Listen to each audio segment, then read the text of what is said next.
اے میں تو اڑنا ایک گل کرن لگا بڑی ڈاڈی غزوہ خندق دے موقع تے پتہ ہے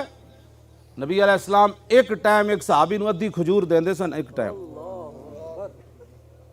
ٹائم ادھی کھجور تائیاں صحابہ پیٹ تے پتھر بن لے کمر تے سیدھی رکھنی لیکن میں خدا دی قسم نہیں پڑھیا کسی ضعیف تو صحیح حدیث ہی نہیں پڑھیا ادھر جناب 50,000 دا لشکر سی اٹھ ذبح ہو رہے سن 24 گھنٹے روٹیاں چل رہی سن میں نہیں پڑھیا کہ کسی صحابی نے خفیہ طریقے نہ جا کے انہاں دے ایک برکی بھی کھادی ہوئے اپنے اندر غیرت پیدا کرو دم خم پیدا کرو کیوں قرضے لیندے ہو سانو انہاں قرضے دی لوڑ نہیں ہے اے کیڑی تسی جناب امت مسلمہ نو کنگال کر کے رکھ دیتا بیکاری بنا کے رکھ دیتا تسی میں قسم بخدا بھی نہیں پڑھیا کسی ایک صحابی نے کہا ہوئے حضور مر گیا پہلے خندق کھودی پھر مٹی چائی ہن 50,000 دا لشکر آ کھڑا ہویا پتہ ہے جدو عمر بن عبد ود گھوڑے دی چھال مرا کے ادھر لے آیا نا خندق عبور کر لے آیا تے مولا علی انہوں قتل کیتا اس تو بعد 50,000 پورا لشکر خندق دے کنارے آ کھڑا ہویا انہاں کہا لو جی سارا لشکر عبور کرو تو مدینہ پاک تے حملہ کرو اس ویلے پھر پتہ ہے کی ہویا رسول اللہ خود تلوار پکڑ کے کھڑے ہو گئے حضور خود تلوار پکڑ کے کھڑے ہو گئے 50,000 دا لشکر ادھر کھڑا سی اور پورا عرب مومنٹ آیا سی آج لوگ کہتے ہیں منفی بات نہ کرو میں کہا لا الہ تے جھگڑا ہویا لوگا کیا جناب 360 بت اسی کعبے وچ رکھے ہوئے اتے حبل بدے ہویا لات و منات بار سارے بت سجائے گھروں وچ ہی بت سجائے حضور تسی کیویں کہندے ہو لا الہ کہندے جی منفی بات نہ کرے میں کہا اسلام شروع ہی منفی تو ہوندا بچے پڑھ پہلے اسلام دی تعلیم جھگڑا ہی اس تو ہویا پتھر بھی پہلے حضور نو صادق امین نہیں سن کہندے ہو آج ساڑے مولوی کہندے فلانے انگریز نے حضور کی بڑی تعریف کی میں کہتا تینوں عقل ہی کوئی نہیں تا ایڈا جے حضور نو مندہ سی تے پھر حضور دا کلمہ کیوں نہ پڑھیا حضور نو نبی کیوں نہ منیا حضور بڑے سپہ سالار تھے بڑے منتظم تھے جب تو نے منتظم بھی مان لیا سپہ سالار بھی مان لیا تو پھر تو نے نبی کیوں نہیں مانا جھگڑا تو ہوئے یہ تھے صادق الامین نہیں منتے سنو لیکن جب حضور نے فرمایا میں نبی ہوں تو پھر وہی ابو جال سی جڑا رسول اللہ دے بارے کیڑے کیڑے ظلم حضور نال کیتے انہوں پھر حضور آخر مکہ چھوڑ کے مدینہ منورہ تشریف لے گئے بدر وچ پھر آ گئے او دے پھر ایتھے ہی تے جھگڑا ہویا تسی کیویں کہندے ہو جی ہور خدا کوئی نہیں اسی گھراں وچ ہزاراں بت رکھے کعبے وچ بت رکھے تسی کیویں کہندے ہو لا الہ جھگڑا تو ہویا ہی لا الہ تے پھر 50,000 پورا عرب آ گیا انہاں کہا جی تسی کیویں کہندے ہو لا الہ ساڈے لوگ سانو کوئی سمجھ ہی انہاں نوں کوئی نہیں دین دی ایتھے ہی تے گل ہوئی الا اللہ دا نور تے بعد وچ آنا ہے نا پہلے جھگڑا کرنا پینا ہے پوری دنیا نال کہیں نہیں امن کی بات کرو میں کہا امن کی بات پھر لا الہ حضور نے فرمایا تو پھر پورا دنیا حضور دے خلاف ہو گئی ہوئی کہ نہیں ہوئی پھر لوگ ایتھے پتھر مار دیتے امیر حمزہ دے جگر تے کلیجے لوگا کٹ دیتے عبداللہ بن جاش تے نک کان کٹ کے مونج دی رسی پرو کے لوگ ہار بڑا چڑھے کیڑیاں گلاں تسی کردے ہو ساڑھے ہر بندہ نہیں امن کی بات ہو میں کہا امن دی گل ادو ہوندی جدو بلال کعبی دی چھتوں تے چڑھ جان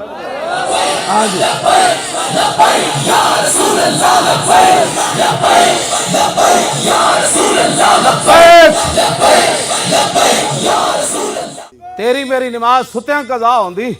تیری میری نماز گپاں ماردیاں قضا ہوندی تیری میری نماز شادیاں ویاواں وچ قضا ہوندی تیری میری نماز کھیل تماشاں وچ قضا ہوندی سن ذرا جنہاں دا اسی کلمہ پڑھیا جدو کافر سارے آ کے کنارے کھڑے ہو گئے پھر حضور تلوار پکڑ کے خود کھڑے ہو گئے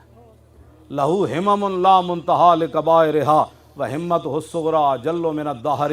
حضرت حسان فرما دے حضور دیاں وڈیاں بہادریاں دی تے انتہائی کوئی نہیں نا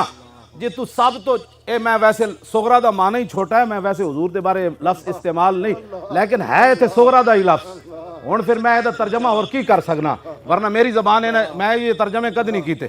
ہاں جی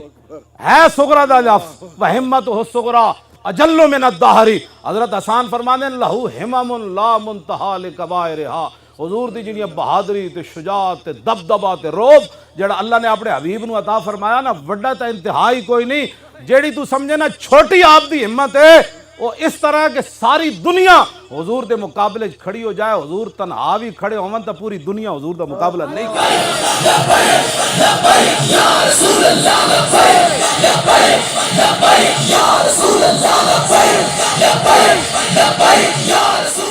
قصیدہ بردہ شریف امام بوسیری لکھا کأنہ وہو فرد فی جلالتہ فی عسکر حین تلقاہ وفی حشمی فرمایا رسول اللہ جدو تنہا بھی کھڑے ہوندے سن نا تے پتہ لگدا سی حضور دے نال لکھاں دا لشکر کھڑے ہوئے حضور دی نمازاں کیویں تیریاں میریاں نمازاں کیویں قضا ہوندیاں؟ صحابہ کہندے جب لشکر سارا آ گیا حضور تلوار پکڑ کے کھڑے ہو گئے، فرمایا جو کوئی جنا تے اگے آؤ، آؤ اگے۔ پھر زور دی نماز بھی حضور دی قضا ہو گئی پہرا دیندیاں، پھر عصر دی بھی قضا ہو گئی، پھر مغرب دی بھی قضا ہو گئی، پھر عشاء دی نماز حضور آخری ٹائم جا کے پڑھی۔ اے کیوں نہیں اسوہ حسن مولویاں تے پیراں بیان کیتا رسول اللہ جی؟ اتنے جی اسلام اخلاق سے پھیلا۔ میں کہا رسول اللہ حضرت عدی بن حاتم تائی دے پتر واسطے حضور اپنی او گدا بچھا دین جدے تے حضور خود سوندے سن، اے بھی اخلاق ہے۔ تے حضور ابو جال دی گردن کٹوان واسطے تلوار دیون، اے بھی اخلاق ہے۔ ہاں جی تو کیڑیاں گلاں دین دیاں کرنا جناب؟ شاہ جی یہ لوگ کی گلاں کرنے؟ رسول اللہ اینج تلوار چاہی میدان عہد وچ، حضور نے اینج تلوار چاہی۔ فرمایا من یاخذ ھذا السیف بحقہ، فرمایا یہ میری تلوار کون لے گا جو اس کا حق ادا کرے۔ پتہ ہے تلوار تے کی لکھے ہوئے سی؟ وفی الاقبال مکرمۃ وفی الجبن عار والمرء بالجبن لا ینجو من القدر۔ حضور دی اپنی مبارک تلوار تے شعر لکھے ہوئے سی، آگے بڑھنا عزت ہے اور بزدلی انسان کے لیے بیسے ننگ و شرم ہے، اور کوئی بندہ اپنی بزدلی کی وجہ سے تقدیر سے نہیں بچ سکتا۔ او تلوار دی گل کیوں نہ کر دے بھئی؟ میدان عہد وچ حضور نے تسبیح تک کسی نو نہیں دیتی، حضور نے انج تلوار چاہی۔ فرمایا یہ کون لے گا تلوار؟ اس تلوار دی گل کیوں نہ کر دے؟ آج ٹرمپ جیڑا ایٹم بم بنا کے بھی امن والا، تے تسی اپنے محبوب علیہ السلام دی تلوار دی یوں کر دیو۔ بس دل بندے دا کام ہی کوئی نہیں وہ دین دی کی ترجمانی کرے، ترجمانی انج کرے جو میں حضرت ابو دجانہ کی تھی، انج حضور تلوار چاہی۔ فرمایا اس کا حق کون ادا کرے گا؟ ابو دجانہ آگے چلے گئے، حضور اس کا حق کیا ہے؟ فرمایا اتنا اس کے ساتھ لڑا جائے کہ یہ تلوار ٹیڑھی ہو جائے۔ عرض کی اس کا اور کیا حق ہے؟ فرمایا جس کے ہاتھ میں ہو وہ میدان سے نہ بھاگے۔ عرض کی اس کا اور کیا حق ہے؟ فرمایا یہ کسی مسلمان پر نہ چلے۔ ابو دجانہ عرض کی تھی حضور میں نہیں دو، میں حق ادا کروں گا۔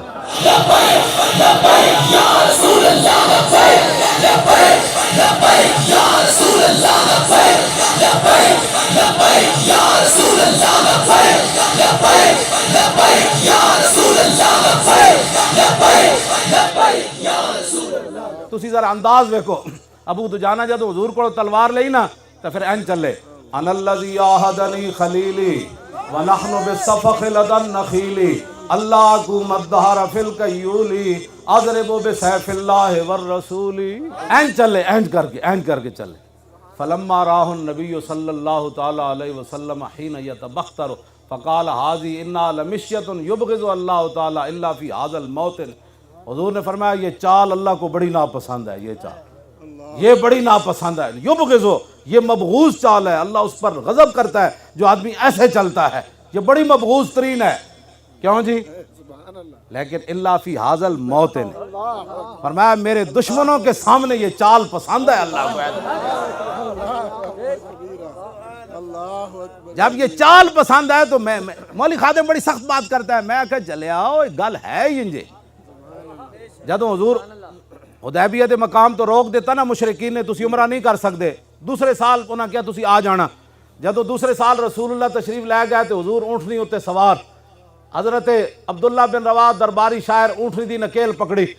تے صحابہ ویکھیا اے پچھلے سال جڑے جنہاں عمرہ نہیں کرن دیتا او اگے کھڑے ہوئے سن۔ حضرت عبداللہ بن رواح اپنے آپ تو باہر ہو گئے، فرمایا خلو بن الکفار عن سبیلی الیوم نضربکم علی تنزیلی ضربا یزیل الہام عن مکیلی ویزل الخلیل عن خلیلی۔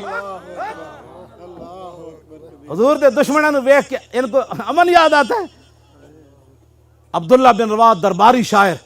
فرمایا ہٹ جاؤ اے کافر دے پترو، حضور آ رہے، ہٹ جاؤ۔ مزید ویڈیوز اور اپڈیٹس کے لیے یوٹیوب پر علامہ Khadim Hussain Rizvi official channel subscribe کریں اور بیل آئیکن پر بھی کلک کریں۔